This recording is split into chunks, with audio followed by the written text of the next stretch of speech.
नमस्ते दोस्तों, मैं रूम टू रीड से रोहिणी आपके बच्चों के लिए कुछ मज़ेदार गतिविधियां और पढ़ने लिखने से संबंधित कुछ अभ्यास कार्य लेकर आई हूँ। इस पहले सप्ताह की वर्कशीट में 4 पन्ने हैं और हमारा आपसे यह अनुरोध है कि आप या घर का अन्य कोई भी सदस्य बच्चों के साथ बैठकर इसे पूरा करने में उनकी मदद करें।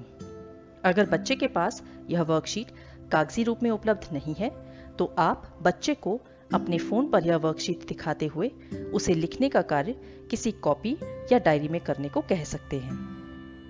तो चलिए हम मिलकर इस वर्कशीट को समझते हैं। पहले पन्ने पर दिए चित्रों को बच्चे को दिखाएं और दोनों चित्रों पर बच्चे के साथ खूब सारी बातचीत करें। जैसे चित्र 1 में क्या क्या है और क्या हो रहा है, चित्र 1 के पहले क्या हुआ होगा, दादाजी कहाँ जा रहे होंगे और क्यों। अब चित्र 2 को देखते हैं। इस चित्र में क्या हो रहा है, इतने सारे कुत्ते कहाँ से आ गए, ये कुत्ते क्या करने की कोशिश कर रहे हैं, अब दादाजी इन कुत्तों से कैसे बचेंगे, आगे क्या हुआ होगा। आप बच्चों द्वारा दिए जवाबों के माध्यम से चित्रों पर आधारित कहानी भी बनवा सकते हैं। अगली गतिविधि 2 में आप बच्चे से खेत शब्द सुनकर उसके दिमाग में आ रहे विचारों को व्यक्त करने के लिए उसे प्रोत्साहित करें और बच्चे द्वारा बताए विचारों पर उसके साथ चर्चा भी करें। अब गतिविधि 3 में बच्चे को इस बात की कल्पना करते हुए कि दादाजी कुत्तों से बचने के बाद कहाँ गए होंगे और क्या कर रहे होंगे, उस पर चित्र बनाने को प्रोत्साहित करें। अगले पन्ने पर गतिविधि 4 में महाराष्ट्र राज्य की वारली नामक पुरानी चित्रकला पर आधारित कुछ चित्र दिए गए हैं। आप बच्चे को यह चित्र दिखाते हुए उससे इन चित्रों को बनाने के लिए प्रोत्साहित करें। उसके ठीक नीचे गतिविधि 5 में दिए गए आम, केला और मछली के चित्रों को बच्चे को दिखाते हुए जिस वस्तु के नाम में बड़ी ई की मात्रा की आवाज आ रही हो उस चित्र पर गोला लगाने को कहें। आप बच्चे से दिए गए शब्दों को पढ़ने के लिए भी कह सकते हैं। अगली गतिविधि 6 में घर का कोई भी सदस्य बच्चे को बड़ी ई की मात्रा की बनावट समझाते हुए बिंदुओं को जोड़कर स, ल और ह अक्षरों पर बड़ी ई की मात्रा बनाने को कहें।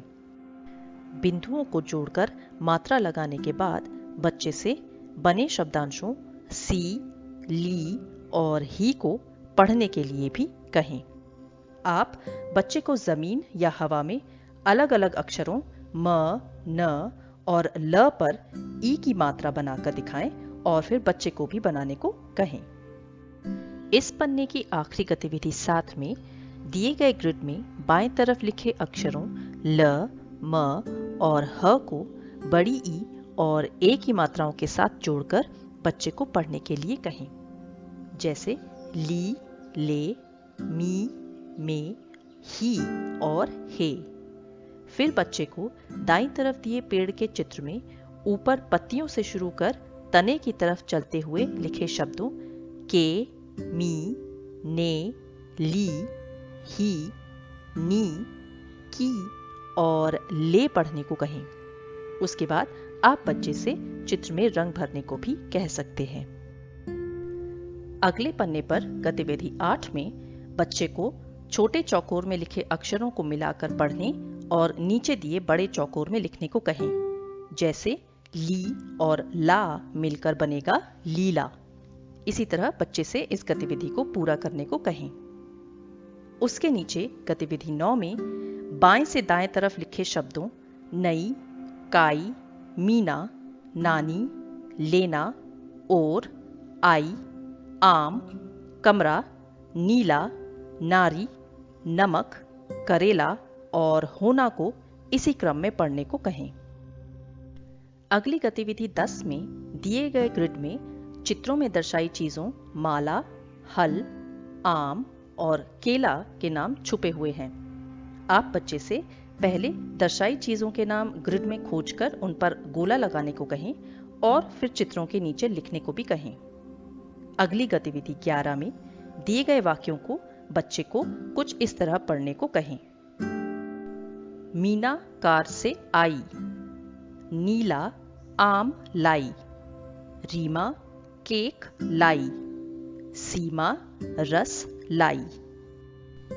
वाक्यों को पढ़ने के बाद आप बच्चे से इन वाक्यों को लिखने के लिए भी कह सकते हैं। इस पन्ने की आखिरी गतिविधि 12 में बच्चे को दिए गए नाक, मोर, केक, कार, माला और आम के चित्रों को देखकर उनके नाम चित्रों के नीचे दी गई जगह अथवा अपनी कॉपी में लिखने को कहें। अब इस वर्कशीट के आखिरी पन्ने पर दी गई पहली गतिविधि 13 में घर का कोई भी सदस्य बच्चे के साथ दर्शाए गए चित्रों पर पहले बातचीत करें और फिर उसे कहानी कुछ इस तरह पढ़कर सुनाएं। चूहिया और चिड़िया हमेशा एक साथ रहते थे। एक दिन दोनों नदी पर पानी पीने गए। चूहिया नदी में गिर गई। चिड़िया झट से उड़ी और अपने चोंच से पकड़कर उसे पानी से बाहर निकाल लाई। चूहिया बोली, अरे मुझे पानी से बाहर क्यों निकाला? मैं तो पानी में नहा रही थी। चूहिया बेर खाने गई। चिड़िया भी पीछे पीछे गई, लेकिन वह कांटों में फंस गई। चूहिया ने उसे कांटों में से छुड़ाया। चिड़िया बोली, अरे मुझे बचाया क्यों? मैं तो झाड़ी में खेल रही थी। लेकिन वे एक दूसरे की बातों को बुरा नहीं मानते थे। वे दोनों तो ऐसे ही खूब मस्ती करते रहते थे। कहानी सुनाने के बाद उस पर बच्चों के साथ प्रश्नों के माध्यम से बातचीत करें, जैसे नदी में कौन गिर गया था? चिड़िया ने चूहिया को कैसे बचाया? दोनों एक दूसरे की बातों का बुरा क्यों नहीं मानते थे? यदि आप मुसीबत में फंस जाएं, तो आपकी मदद कौन करेगा? आपको क्या बुरा लगता है और क्या नहीं? इसी तरह प्रश्न पूछकर बच्चों के साथ कहानी पर चर्चा को आगे बढ़ाएं।